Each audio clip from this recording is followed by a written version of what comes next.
నమస్తే అండి. నా పేరు వెలగాని నరసింహులు. నేను ఏపీ హైకోర్టు అడ్వకేట్ అండి. నేను ఈరోజు మీకు తెలియజేయబోయే చిన్న విషయం ఏంటంటే, మ్యాట్రిమోనియల్ విషయాలలో పర్టిక్యులర్‌గా హైకోర్టుకొచ్చే సందర్భాల్లో ఫర్ ఎగ్జాంపుల్‌కి వైఫ్ వైఫ్ మెయింటెనెన్స్ కోసం క్లెయిమ్ చేసి ఉన్నారు అనుకో లోయర్ కోర్ట్‌లో. హస్బెండ్ ఏం చేస్తాడు? మెయింటెనెన్స్ కట్టవలసిన పని లేదు. ఆమెకు so and so income source ఉన్నది అని చెప్పి ప్రూవ్ చేసుకోవడానికి ట్రై చేస్తుంటాడు. లేకంటే గనక నాకు ఇంత ఇన్కమ్ సోర్స్ లేదు, తక్కువ ఇన్కమ్ సోర్స్ ఉన్నదని చెప్పి ప్రూవ్ చేసుకొని ట్రై చేస్తుంటాడు.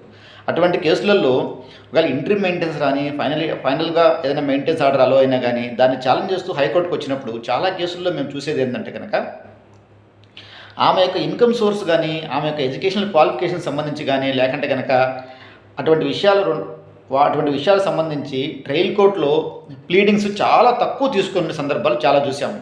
అంటే ట్రయల్ కోర్టు ప్లీడింగ్స్ కేవలం అడ్వకేట్ తీసుకుంటాడు కదా, పార్టీకి సంబంధం ఉన్నది అని మీరు అనకూడదు. అలా అంటే కనుక హైకోర్టులో మీకు ఆర్డర్ రాదు. కాబట్టి హైకోర్టు అనే కదా, అప్పలేట్ కోర్టులో మీకు ఆర్డర్ రావాలంటే ప్లీడింగ్స్ ఈజ్ వెరీ ఇంపార్టెంట్. మీరు ప్లీడింగ్స్లో మీరు ఏదైతే కనుక రిలే అవుతున్నారో ఆమె యొక్క ఇన్కమ్ సోర్స్ సంబంధించి కానీ, లేకంటే జాబ్ పర్టికులర్ సంబంధించి కానీ, లేకంటే కనుక ఆమెకు ఎడ్యుకేషనల్ క్వాలిఫికేషన్ సంబంధించి కానీ, అదర్ దాన్ ద జాబ్ సంబంధించి కాకుండా వేరే ఏమైనా ఇన్కమ్ సోర్స్ ఆమెకు ఉన్నదా, ఇవన్నీ మీరు క్లియర్గా పొందుపరచాలి. అలా పొందుపరిచి ఆ అఫిడవిట్ని మీరు చూసిన తర్వాతే ట్రయల్ కోర్టులో మూవ్ చేయాలి. అప్పటికి ట్రయల్ కోర్టులో మూవ్ చేసి ఎగ్జామినేషన్ జరిగిన తర్వాత, క్రాస్ అయిన తర్వాత అప్పుడు ఎవిడెన్స్ లీడ్ అవుతుంది. అక్కడ ఎవిడెన్స్ లీడ్ అయిన తర్వాత అప్పటికి మీకు న్యాయం జరగలేదనిపిస్తే కనుక అప్పుడు అప్పీల్లో కానీ, లేకంటే రివిజన్లో కానీ హైకోర్టుకు వచ్చినప్పుడు ఏమవుతుందంటే కనుక మీరు సక్సీడ్ అయ్యే అవకాశాలు కొంతవరకైనా ఉంటాయి. అలా లేకుండా ప్లీడింగ్స్లో లేని విషయము కొత్తగా గ్రౌండ్స్లో తీసుకుంటే, ప్లీడింగ్స్లో లేనప్పుడు లోయర్ కోర్టులో అది ఆన్సర్ చేసి ఉండదు, అది ఇష్యూస్ కింద ఫ్రేమ్ అయి ఉండదు.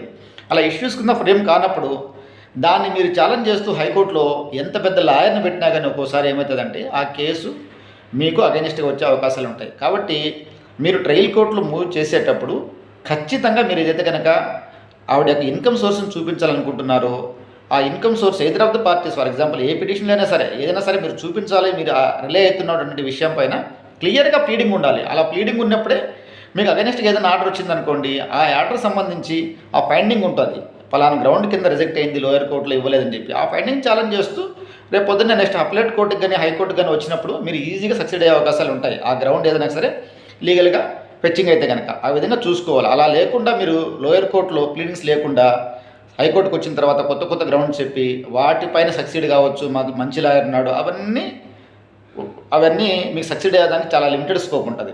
కాబట్టి ఇటువంటి విషయాలపైన మీరు అవగాహన తీసుకొని సద్వినియోగం చేసుకుంటారని చెప్పి కేవలం అవగాహన కోసం మాత్రమే ఈ వీడియో ద్వారా మీకు తెలియజేస్తున్నాను. నమస్తే అండి. నా పేరు వెలగాని నరసింహులు. నేను ఏపీ హైకోర్టు అడ్వకేట్ని. నమస్తే అండి. ఉంటానండి.